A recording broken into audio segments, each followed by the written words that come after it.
The overwhelming majority of victims of human rights abuses around the world share two characteristics: deprivation and discrimination. Whether it's based on race or ethnicity, gender or beliefs, sexual orientation or castes, from hunger to massacres, sexual violence to slavery. Human rights violations are rooted in these hidden and sometimes not so hidden factors.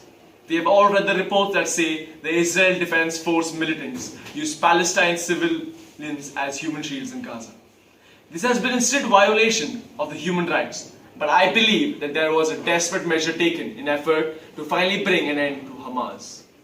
Hamas is a Palestinian Islamic organization with an allied military wing. There is ad-Din al-Qassam brigades in the Palestinian territories and elsewhere in the Middle East, including Qatar.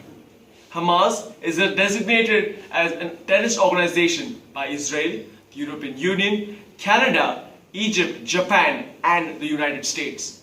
Israel's raid in Gaza were in response to the rocket strikes against Israel from the Gaza Strip, which broke the ceasefire agreement set between the two in the year 2012, November. Israel had to take up actions against Hamas. The specified aim of Israeli operation was to stop the rocket fire from Gaza into Israel. Israeli soldiers were forced into the situations where they had to sacrifice the lives of civilians in Gaza. The use of civilians as human shields made the Hamas militants hesitant, which helped the Israel Defense Force in battle. I cannot say that the actions of the Israel Defense Force were right, but I believe that such an ominous action was taken to fight against a terrorist organization.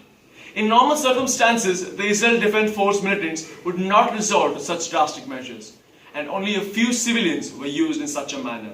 A 17-year-old Ahmad Abu Raid was one of the few taken by the Israeli soldiers who used him as a human shield for 5 days. He had to explode houses and dig in places where soldiers suspected there might be tunnels. The Israel Defense Force confirmed that the troops accused Ahmad of being a militant based on the affiliations of his father had with Hamas, and so detained him during the ground operation. This shows that the Israel Defense Force soldiers did their best to avoid using civilians, and when they had absolutely had to, they took someone who believed there was a part of the terrorist organization itself.